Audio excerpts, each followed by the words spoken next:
More people actually doesn't mean less drama, it actually multiplies it. And then it leaves you right back in the middle carrying the emotional load of the drama.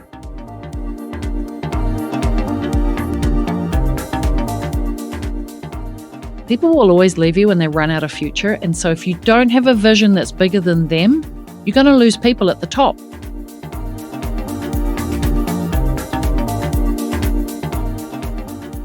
Just remember that. It doesn't mean you're a bad leader. It just means that you don't have the right systems in place yet. Welcome back to the podcast, and welcome if this is your first episode. I'm Larissa, founder of the Salon Owners Collective, and I want to ask you this. Do you sometimes feel like you're the referee or even the parent of your team rather than the leader? So have you ever walked into your salon and felt like you're walking on eggshells? And that's before anyone even said anything? Or maybe you've spent the day chasing staff to do what they, should already be doing.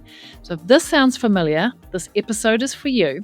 And we're going to walk through the two biggest leadership headaches that I hear from salon owners just about every week I have this conversation. The first one is, I can't get my team to take responsibility, Larissa. If I'm not checking or chasing or fixing, shit just doesn't get done around here. And then the second most common one is there's always some kind of drama, Larissa. Little cliques forming, negatively creeping in, or there's that one person who drags down like the whole vibe of the whole team.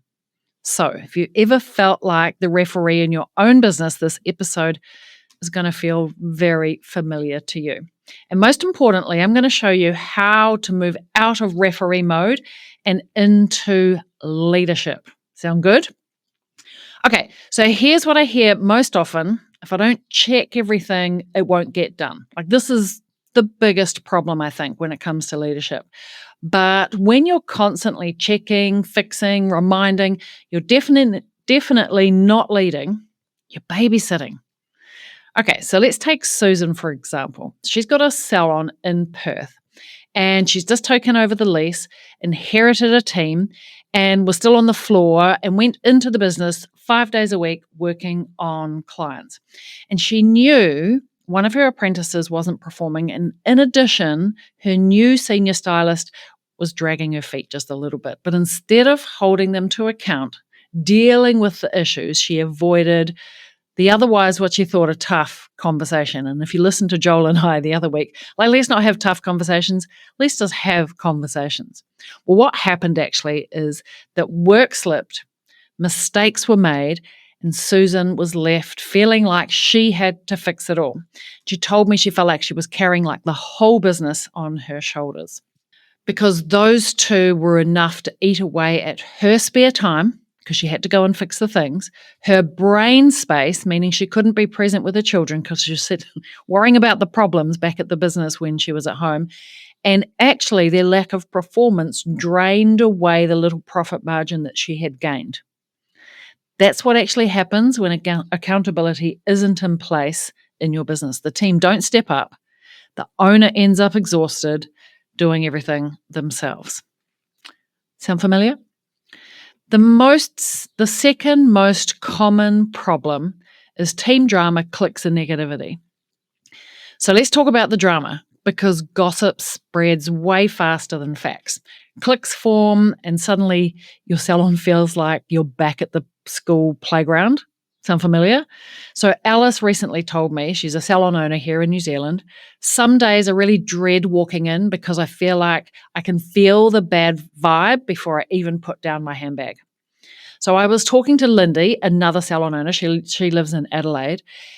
She's been in business now for 16 years, and she actually runs 2 salons. And on paper, she's set up for success. Each salon has a manager. There are coordinators on the desk, apprentices coming up and through the ranks. She even has an operations manager that sits across both sites, so both get managed, leaders get, supported.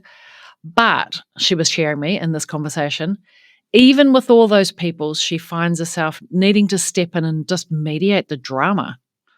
So cliques started forming in the salon, and one of the senior stylists, who was definitely not pulling her weight, too busy complaining, and her apprentices were slipping through the cracks because no one was really stepping up to do the training.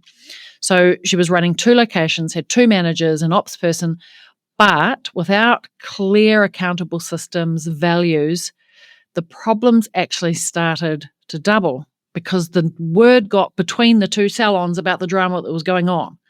And this all started to unfold right in front of her. So instead of feeling like the CEO, she felt like she was constantly managing bad behavior between the 2 sites, driving between one salon and the other just to kind of play mum. So that's the thing. If you don't have a solid leadership system in place, like clear one-on-ones, KPIs, cultural standards, more people actually doesn't mean less drama, it actually multiplies it. And then it leaves you right back in the middle carrying the emotional load of the drama. Okay, so I want to talk about the good news now, because there is good news, because these issues don't mean that you're a bad leader. So just remember that. It doesn't mean you're a bad leader. It just means that you don't have the right systems in place yet. And I like to say yet, because once you do, everything changes. And I want to talk about that now. Let's talk about some solutions. Okay, so I have 3 things to share with you. So I want to talk about strategy step number 1, and that is starting one-on-ones and using KPIs, because these 2 simple things flip back the responsibility onto your team instead of you having to be the one that chases them for updates or telling them what to do or asking them to do better, sending them out there into the world, and like really the responsibility sits on you and it feels heavy. Instead, we want you chasing them, we want them to come to you with the results. We call it bubbling up. Bubble the information up. So instead of you coming down on them to look for the information, ask them questions, we want to have a system where it bubbles up to you so you don't have to go chasing. You don't want to be the investigator. So for example, the My Next Pay Rise app, we've actually built that into the app. So you can capture the meeting notes in your one-on-one and write along their KPIs and their performance, as well as like the exact training sessions that they need to do to learn the missing skills that they have. And it's in their app, in their hand, their performance, their career pathway, their goals, and they get to tell you or show you how they're doing. Okay, makes sense? Bubble up, clear KPIs, good one-on-ones, regular one-on-ones. Don't abdicate that out to somebody else and go, I do it once a month, every 6 months, like one-on-ones all of the time. Strategy number 2 is set values and a meeting rhythm. Because systems written down are better than just conversations. That's number 1. But the problem often is that we create systems that get written down around values and meetings and cadences, and then they get shoved in the drawer. Like great old Aunt Bethel, easily forgotten. Systems need to be alive, spoken about, like your favorite Uncle Marty, who comes to every party and every morning tea that you throw. Like he's always there and he's a good time. And we want to run those systems, those huddles, or when you speak to your team often, those things need to come out and be part of your everyday conversations. So we set the values, it becomes the system, it's a regular meeting that it gets talked about, and you keep the party alive. Make sense? So I remember the first time that I realized that my cultural system started to become self-sustaining. And how that came about was a new team member. She was new on the team. She stepped out of line, did something not how we do it here, and the team itself brought her back into line and on track. And it was right there at the colour bar. And I wouldn't have even known that it happened had I not been walking past and overheard the conversation. No drama, no blow up. I wasn't involved. Nobody ran to tell mum of what was happening. They just dealt with it. And that's when I knew that my culture was alive, because I had set the values, I had installed the meeting system, and then it was up to me to keep it alive. Because nobody's going to step up and run your business better than you are if you don't show up, set the tone, create the cadence, the system on how often that it does, and then keep that bad boy alive. That's how we know that culture is alive, when your people step up and start to do it for you. But you got to get the jump on that. Hey, it's me again. I just wanted to interrupt and jump in here quickly to say thanks for listening to the podcast. I really appreciate you being here. Just one question though. If you are listening to this episode and thinking, oh my God, this is me, but I'm just not sure what to do, well, don't worry. I got some strategies for you. The Salon Mastery Program will help you develop and implement a 100K team, 100K mindset, strategies and steps designed to help you lead your team to enjoy 100K careers and install the 100K mindset and motivation so you can help build that inside of your team. The systems, the processes to master the 100K day so you can build the $1 Million Salon. So I want to invite you to join me for a complimentary $1 Million strategy call. We'll discuss your business, your role in the business. Let's see if I'm the right person to help you grow your business and your team. Together, we can reach the $1 Million mark. All you need to do is click the Apply Now button in the show notes of this very episode. You're welcome to book a time, a strategy call. We'll have a chat. All right, that's enough for me. Let's get back to the episode.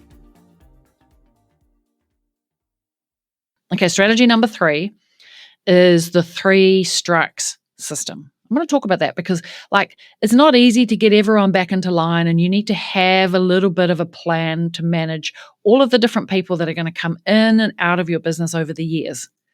You're going to have people come and go, potentially you're recruiting 1, 2, or 3 times a year, which means that potentially you're losing 1 or 2 people a year. You have to have a system for managing change. So one of those systems is how do I manage performance over time? So here's how it works. The first time something comes up and performance is out, you want to address it on the spot as quickly as you can. Give clarity, be kind, be caring, be the mum. Mum, when kids fall over and scrape their knees, who do they go to? They go to mum for a hug. So be mum.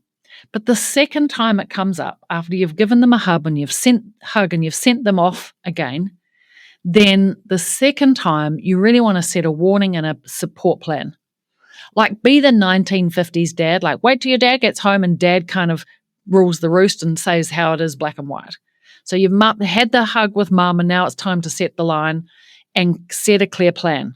Dad comes home with the whip. But the third time, I go 3 times and you're out. Third time you are out, just like a game of baseball. And sometimes I call it call the police. Mum's given the hug, dad's brought out the whip, now it's time to call the police and send them off to jail. This is the time when something formal happens and you start to put an HR plan in place. Because otherwise, if you let poor behavior drag on for months and you ignore the conversations, and it doesn't have to be a hard conversation to start with, just be mum first, give them a hug, but the hard conversation that's dad before you go formal. Because if you don't have a system like that, it's going to cost you culturally, and it could cost peace of mind. So I've lived this. I know about this because I've lived this so many times. When I sold my salon, I had 27. We fluctuated between 27 and 30 people because at that size, there's always somebody coming and somebody going. And so that was, that means I've employed a lot of people. And I've lived this many, many a time. And just because you're a good leader doesn't mean that you don't get it right every time and that people behave perfectly just because you're a perfect leader. This is not the case. And so sometimes we get it wrong, but also people don't always behave perfectly, and you have to do the do. You have to run the system, the leadership system. So on this particular occasion, I actually just hired the wrong person, the wrong someone. She had less experience and she actually couldn't perform the role that I needed at the level that I needed. I hired her because she was an awesome human, great cultural fit. And typically I'll say go culture over technical skill because you can teach skill. The challenge with that strategy, which I agree with the strategy, but there is a cost. And the challenge with that strategy is I found myself babysitting this person for months. It actually took me 8 months to get it right before she could truly stand on her own and I could get back to doing my job. But I used these 3 strategies, tight accountability, clear on the values, had a really clear system and cadence around one-on-ones and meetings, and spoke openly about the culture and the expectations that I needed. And because she was such a great fit and a good human, thankfully I didn't need to use the 3 times and you're out, because she responded to the mum hugs. And the dad, because you've got to be mum and dad to be able to hold people to account. Like, dad comes in, with a slightly gruff voice and sets the rule after the hug. So you've got to be mum and dad. I never had to call in the police. And lo and behold, she's a freaking epic human. She became a really epic human inside of my business and worked for me for a really, really long time. But the lesson, even with great systems, is sometimes we screw up as leaders and sometimes we don't get it right given best intentions. Like, recruitment and leadership it really comes down to recruitment, is recruiting at the right time. And even with great systems, we don't always hire right the first time. It's just part and parcel of it. We get a couple of, a handful of exchanges and engagement, and asking the right questions, all of those things are important. But, sometimes it's not a perfect science. But really how I want to wrap up today is, if you're tired of being the referee and being stuck in the middle, do you know this, that you can change it? And it's not that tricky, actually. Leadership isn't about putting out fires. It's about creating a salon where people know what's expected and they know how to step up and that want to be there because you've painted the vision and they can see what's possible and how they fit inside of that vision. People will always leave you when they run out of future. And so if you don't have a vision that's bigger than them, you're going to lose people at the top. They'll come to a certain point and you'll lose them. And that's your next challenge as a leader, is like, how do you as the leader evolve beyond the point at where you lose the people? And then all you need to do is just help people win. So this is exactly what we work on inside of Salon Mastery. And so if you're ready to really lead with confidence, remove the drama once and for all, then my invitation is come and chat with me. Really happy to do a strategy plan with you. We only take on 5 salons at a time because we want to ensure that we get the exact right help that you need, given where you are in the business growth journey. And together we'll build a solid plan just for you. And you can find the link in the show notes of this episode. It's on our www.salonownerscollective.com, or you can just track me down, send me a DM. I'm always in the DMs. Otherwise, until next week, same time, same place. See you on the podcast. Ciao for now.